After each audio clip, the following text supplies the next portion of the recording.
Hi, I'm Matt Duffy. I'm the VP of Marketing of the Engagement Cloud here at LogMeIn. We're here at LogMeIn's Boston headquarters in the Seaport, and today we're talking with Wang, who is Principal, Founder, and Chairman of Constellation Research, and also a customer engagement guru, if you don't know him. Ray, it's great to have you here. Hey, Matt, great being here. Talk to me a little bit about how some companies have benefited from this digitalization and other companies are really, lagging behind and, falling victim to not embracing it. That's a great question. One of the things that's happening is that we're seeing a gap between those who have done the digitalization and digital transformation versus the folks that have not. And one of the stats that we use is that we look at the Fortune 500 and we look at movement. Now, a lot of people talk about different factors in that movement, but since the inception of the Fortune 500, it's about 88% of the companies that have turned. But when we went back and looked, since 2000, it's about 52%. And that's a massive amount of change. So in every industry, in every category, the number one, number two, and number three players dominate anywhere from 40 to 70% of the market share and about 50 to 80% of the profits. And this is actually creating that massive digital divide that's happening in the marketplace. One of the biggest trends, obviously, has been the mobile trend in the past, 5 to 10 years. And, we saw some companies that embraced that and other companies that were a little late to the party on mobile, right? Talk a little bit about what you're seeing with the companies you talk to, what you're seeing in terms of mobile and how they're using mobile to engage with their customers differently. That's a great question. We just put out a blog post on mobile and the third generation of mobility. The first generation was, let's take everything we have and stick it back on the screen. And you're like, oh, well, it looks just like what I had before, but it's a smaller screen. I can barely see anything in here. Then the second generation was, let's do the 20-80 rule. And the 20-80 rule is, let's take 20% of the processes used 80% of the time and put it on the screen, and they didn't do much. What we're really looking for is a set of mobile experiences. And these mobile experiences are very different than this third generation of mobility. This mobile first set of mobile experiences, let's take advantage of the native capabilities, right? Anything from messaging and chat to the camera to the sensors to be able to create brand new experiences leveraging GPS, right? You've got all this stuff in there. One of the other things we've seen, so we did a mobile survey recently that showed 72% of consumers shop or research on mobile. I mean, we all know this. One of the things that most people don't know is that 40% of those people are not satisfied with their mobile experience. So I think one of the things that in talking to customers of ours, one of the things we're seeing customers grappling with is it's not just creating a mobile experience, but it's creating one that the customers will enjoy, and that's a challenge, obviously. Right, and at risk of using words like omni-channel, which doesn't mean anything to me, we're getting to this ubiquitous set of experiences. It doesn't matter what channel, and customers don't care what channel you're in. Right? It just happens to be the one that they're using, and that's what we're trying to get to. And in addition to what you're saying, the other important part is it's not just that mobile experience, it's that sense of engagement across different channels and different sets of experiences. People want to not only pull information, they also want to share, they want to collaborate, they want to talk to someone, they want to engage with them across all those different paradigms. A lot of companies will set up a mobile site and they'll set up a mobile app or both. And they sort of set it up and they say, okay, we've taken care of mobile. We should be all set. Check the box, exactly. So one of the things we talk a lot about with customers is it's more than just setting up a mobile site and a mobile app. You have to actually engage with your customers through mobile. And obviously one way to do that is mobile chat, but there are a lot of other ways to do it to make sure that you have some sort of human engagement with your customers. Talk a little bit about ways that companies can make sure that they're not just putting an app and a mobile website out there and just thinking that that's going to be all they need.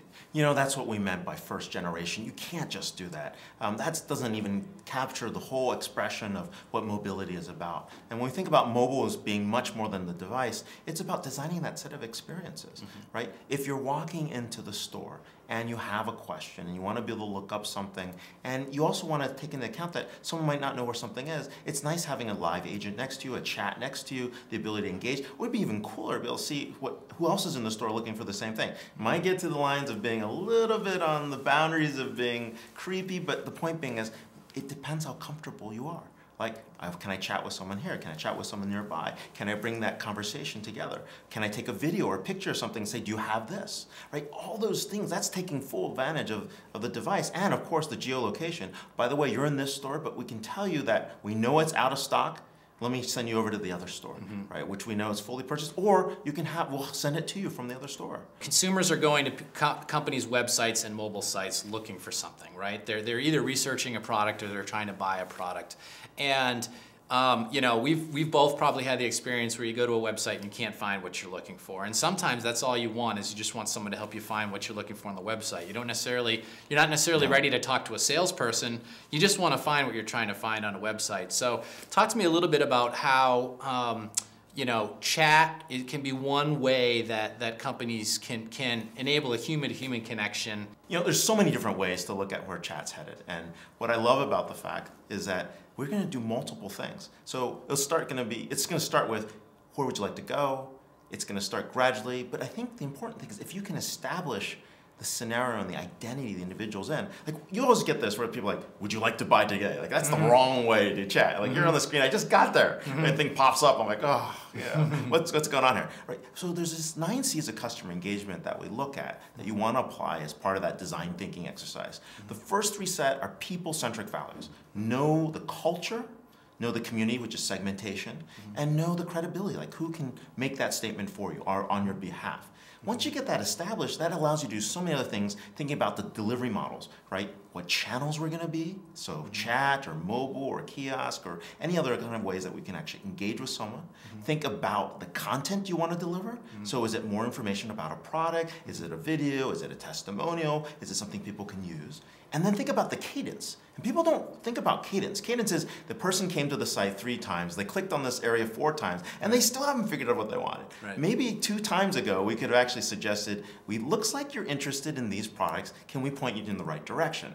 Now, that's a situational cadence. It could be planned, like when you just bought the product the first day, you know, comes back and says, hey, how are you doing? Do you like what you have? Second day is, have you checked out this tip? Here's a feature. Have you talked to your other friends? On the 4th day, now that's a designed type of cadence. And then there's something that's a recurring cadence that's you have no control. That's the bill that you get on a monthly basis, right? But people don't take advantage of that bill to say, hey, by the way, it could be a quick chat that says, hey, your bill's available. If you have any questions, let us know. We're happy to help you, right? So simple things like that humanize that personal experience, even though it's being automated, but that's the kind of thing that we have to look at. So we've all seen the stats about, you know, a bad customer experience can do more damage than a good customer experience can do good, right?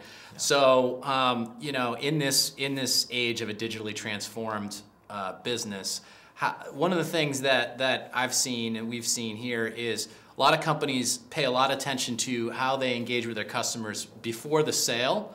And they worry very much about bringing those customers in, but then once they get the customers in, they're not paying as much attention to them. They're not engaging them as customers. They were only engaging them as prospects. So how do companies today? How do you advise companies today to make sure that their engagement post-sale is just as high as their engagement is when they're trying to convince them to become customers? No, that's an awesome point. We have 2 analysts looking at this. One of them is Guy Cortan. He's out here in Boston. And what he's been looking at is the post-sale experience. What does that mean, right? Once you finish the sale, there's a whole other set of revenue streams you're missing out on engagement. Anything from support or installation or warranty or recommendation or bring people back into the community and ecosystem. On the other side of the angle is this whole topic around customer success management. And our other analyst, Natalie Petoff, is looking at that. Basically, trying to figure out how do you keep that engagement going on? Because today we're not just selling products or services, we're keeping brand promises. Yeah. And that is the part that is very different about digital. Everything is a balance between trust and transparency. Your brand is being tested every day by a good interaction and by a bad interaction. So your brand perception is going up and down, it's in complete motion every day. So how do you keep that brand awareness, that authenticity in place? And that's making sure that trust and transparency is there. And that's with every interaction, that's with every comment, that's with managing the customer experience. And so just finishing the sale, that is not even enough these days. So let's shift a little bit to the Internet of Things. Where do you see the IoT's role in terms of customer engagement? I think we're really excited about the fact that, you know, inanimate objects have come to life, right? That's really the first part. The second part really is the sensor and analytic ecosystems that they bring in.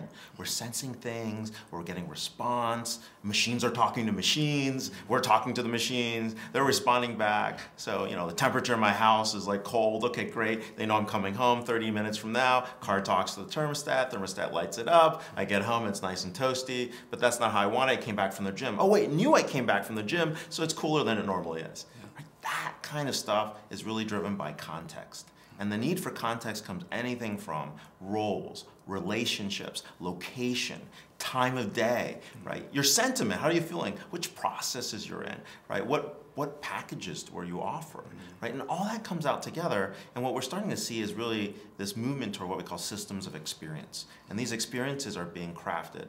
That's the exciting part about IoT, but what's powering that is going to be a lot of the interactions are going to be automated. A lot of these interactions are going to come from machines sensing, trying to see if things are okay. So some are going to be passive, some are going to be very active. But more importantly, we're building a big data backbone, trying to figure out how to take that data stream, the structured, the unstructured information, tie that back into information. That information then goes upstream or downstream. And once we have that layer, we can start asking questions, right? Why are certain patterns occurring? So for example, why are all these calls coming from a zip code, right? Why is everything coming at 12 at night? Why is everything coming about this one product? Is there a problem, right? So we can ask questions of the data, or we can surface up patterns. And ultimately, what IoT is going to allow us to do is automate and expedite decision making. So we can make decisions faster by saying, hey, here are 5 options you can choose from. We think it's going to be A, B, C, or maybe even D. Here's the probability. You make the decision. That's great. And so one of the things that I'd love to hear your input on. So with our Xively product, which is our IoT solution here at LogMeIn, when we're working with customers, customers are not just looking, companies that have products that are inanimate objects that they want to connect. They're looking for more than just connecting them, and you talked about this. It's the experience that they're hoping to get. It's the interplay between the product itself, the customer, and the company, and it's the data flow that goes in between those 3 things. And so when we work with companies, we work with Lutron on their light dimmers, and we help them connect their light dimmers. But they're way more interested in, they want to have a great connection, and they want to have a secure and reliable connection. But one of the things they want to make sure they do is use the data from that connection to help their business, and that's the real key. And so what we talk to them about is it's not just connecting, it's managing that data, and then it's engaging with your customers differently. So talk to me a little bit about how you think customers, some customers may go into the IoT with just this idea, I'll connect my products and I'll sit back and everything will work out fine. But whereas I think it's the ones that really know how to manage the data that comes in and leverage that data for business value are going to be the ones that really find the IoT a benefit. I think you're exactly right. Right, IoT at this point is devices, it's connection points, it's electrical imps, right? Making all that stuff in place. It's the infrastructure and the wiring. Yeah, I think that's all going to get commoditized. Yeah, right. That part of the business is least strategic part of the business, the sensor, the collection, that piece. The most important part of the business is going to be that insights, the data, that information coming in that stream, and making that humanized. And what I mean by humanized, it's taking simple things like identity and removing that barrier. Right? It knows you walked into the home, which means you can now go do 15 other things. Or it knows that it can take that information and it can share that with other devices that you've given permission to. And what becomes important is that really the convergence between identity, privacy, Internet of Things, that's going to be the biggest part. Right? Because it's about who I want to share my information with, and that exchange of value in that information, that's going to drive the future of Internet of Things. Not all these, I mean, the devices are cool, not, don't get me wrong there, but that's the easy part. The hard part is building the intelligence, ingesting that corpus of information, applying machine learning algorithms, applying some artificial intelligence, creating probabilistic models, and at this point I'm getting really geeky, but the point being is that allows us to create choose-your-own-adventure scenarios. Yeah, that's great. And one of the unique positions we're in here at LogMeIn is we have an IoT solution and then we have a support solution. So we're seeing where customers are seeing the 2 things intersect into a concept that's really thought of as the support of things. How are you going to support all these connected things? So this is another thing that I'm wondering if you've seen this at all with companies who are thinking of connecting things. So whether it be a light dimmer or a appliance or whatever it is they're thinking to connect. What some of these companies aren't thinking about is once they've connected all those things, they're going to have to support those things. Oh, yeah. And how are they going to support them? How are they going to fix them when they're broken? How are they going to hire new contact centers to answer all the calls when people are trying to figure out how the app works to change my Nest temperature, you know, and so forth. So talk to me a little bit about how you see the support of things being a part of this whole IoT picture going forward. That's definitely a great extension. It's a huge business model opportunity for companies, especially given the proliferation of devices. People say they're going to be 40 billion, 50 billion devices. I actually think they're wrong. We think there's going to be 80 billion devices by 2020. How many devices do you carry right now in your pocket? I have 2 in my pocket, but... What is the car? What about car? Right? The cars are going to Yeah. be connected. Yeah. Think about inside the house. Yeah. Like I carry 4 devices. Yeah. Right? So between a MiFi, 2 phones, something else that's connected to the internet, my car's connected, all this stuff is completely creating those sensor and analytic ecosystems. Yeah. Now, back to your point, that business model and the support of things and the support of Internet of Things that's happening, that's because as all these devices light up, imagine your refrigerator goes to your power grid and says, you know, I'm really not broken. And power grid's like, no, you're sucking up more energy than you should be. Here's what we need to do. Someone intervenes, right? At some point, a signal goes back, someone goes in, takes a look, runs a self-diagnostic, the chat comes back and says, hey, you need to go fix the refrigerator. The real question is, what point do we stop and actually create human intervention? Because once we agree that certain patterns are going to be the same, we're going to keep automating at a rapid scale to the point where it's an exception when a human's involved.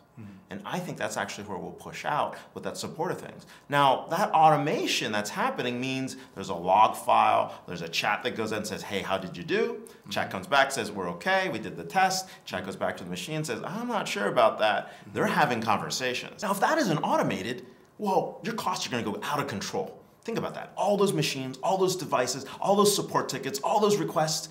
I mean, that's got to sit instead of probabilistic business rules, probabilistic decision making, all that patterns are going to surface up. And we're going to agree and train these systems over time before they start exploding all over the map. Now, the human intervention piece is the important piece because at some point we do have to intervene, look at the log file, see the exceptions, the contact center is going to jump in, the support agent's going to jump in, the Internet of Things infrastructure is going to come in, all the chat software is going to come together and say, yeah, we need some human intervention here, please help. Right? And that's what's going to happen. That's great, Ray. Well, that wraps it up for us. Thank you so much, Ray, for joining us. For those of you who aren't one of his zillion followers on Twitter, you can find Ray at just about any event on customer engagement across the country, so check him out and look for his book in Q2. And again, it was great to meet you, Ray. You're a good guy and a good speaker, so look forward to seeing you again. Hey, thanks for having me here.